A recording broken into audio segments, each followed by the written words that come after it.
Hi YouTube. Today is August 19th, 2010.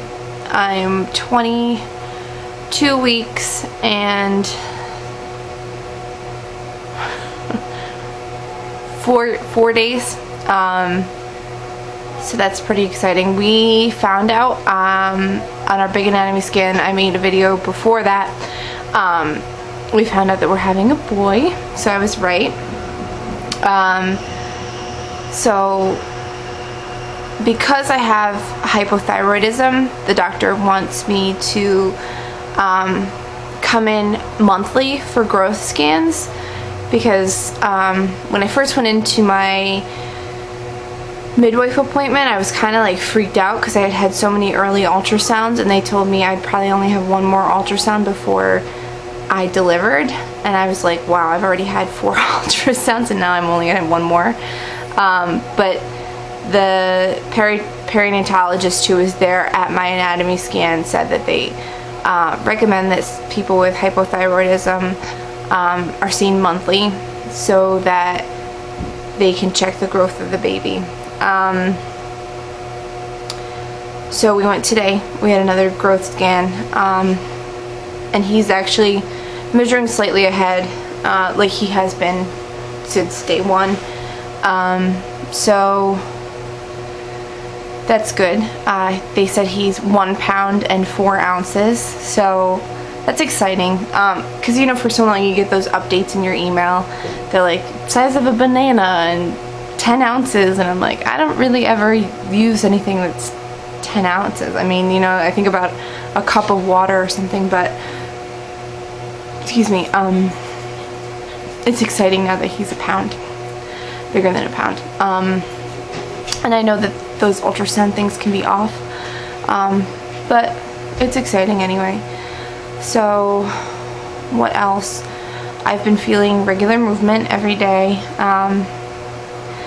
It's the craziest thing. I never thought that I would look for it, like be looking for it, but I guess you get like paranoid that he's not moving as much or whatever.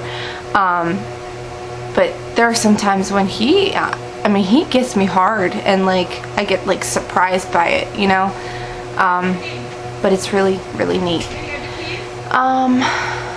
Let's see, what else? I had a midwife appointment. I was 20 weeks, so it was 2 weeks ago.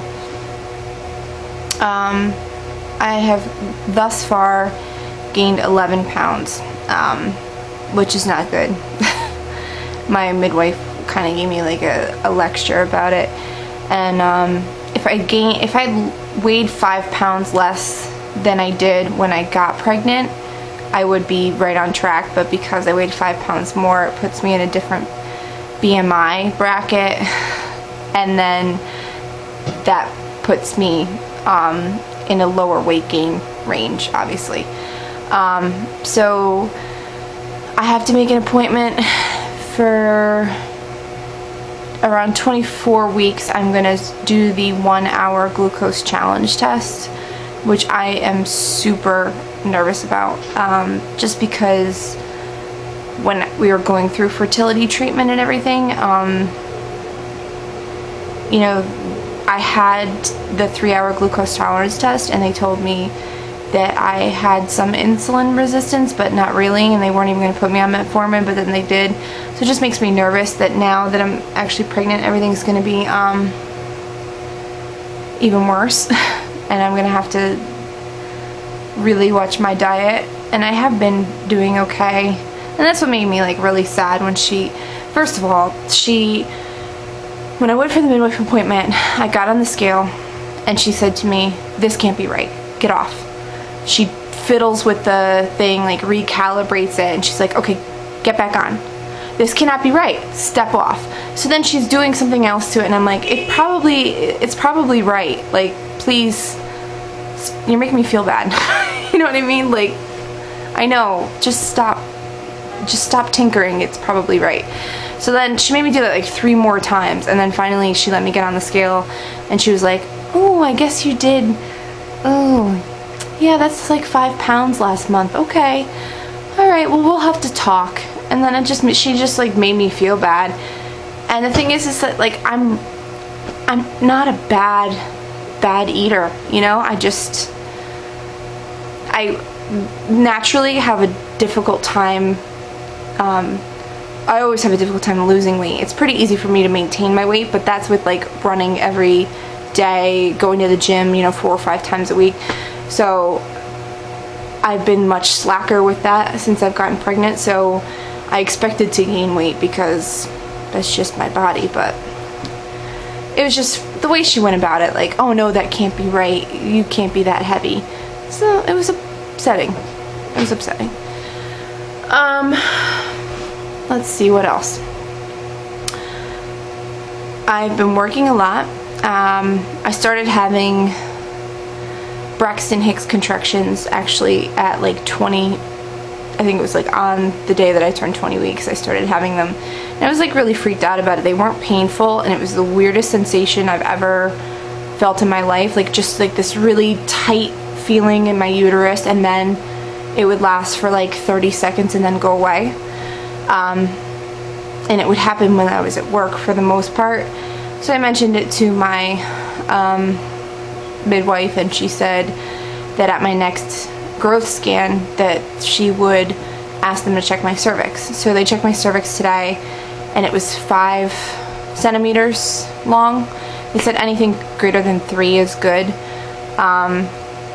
So she said that even though, excuse me, I was contracting, it wasn't causing my cervix to shorten. So that's good. What else? Nursery is almost all painted. There's one wall that my husband ran out of paint for, so it's kind of like half done. And we got the rest of the paint today, so hopefully we'll do that tonight. Let's see. We have a name picked out. We've told quite a few people. It's a family name. It's been in my family for years and years and years. So I was really glad that my husband let me name our son this, I guess. So when he's born, his name will be Harris Edwin. Those are both of my grandfather and my great-grandfather's middle names. So I think Harris is cute, and I think he'll be cute, so it'll go together well. But yeah, that's it. I'm just tired of having heartburn already, and I know it's just gonna get a lot worse. I'm tired of being hot. I love the warm weather, and I can't wait for winter. I'm so excited because I'm so tired of being hot. I'm so tired of sweating. I'm so tired of getting in bed, even with air conditioning, and just being like ready to rip all my clothes off because it's so hot. But other than that, I'm still debating as to whether or not I'm gonna have like a scheduled appointment with my boss to discuss my maternity leave. Makes me nervous because I don't know, you know, obviously you never know when you're going to go into labor, and I don't want to go too early, but I also don't want to be, you know, like helping a patient to the commode and then my water breaks. That would be embarrassing. So I don't know. We will see, I guess. But I just wanted to update you guys, and I'll talk to you later. Bye.